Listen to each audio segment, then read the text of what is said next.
one's a little more challenging. We need to do it dry fire, just to see all of your different positionings, your hip placement, your feet placement, getting off the cover, grip, fingers off the trigger, and, oh, side alignment, sight picture on my left, almost upside down. Go left, and I'm on my shoulder.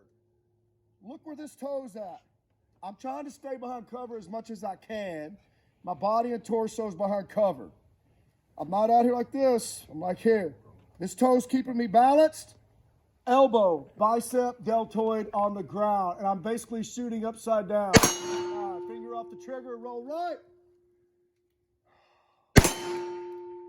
Reload, dump it, feed it, reload.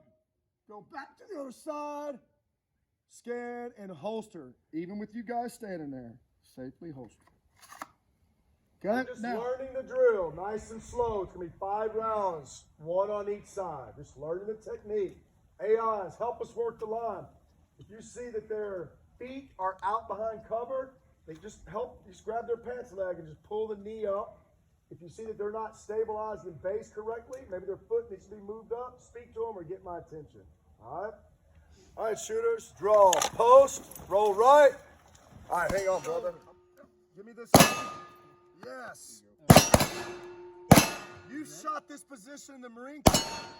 So go with it. One shot. All right. Finger off the trigger. Roll right, roll left, switch the legs. Soft press. Finger off the trigger, roll right. Hit. Hit. There you go. Yep. Reload right there behind cover. Breathe.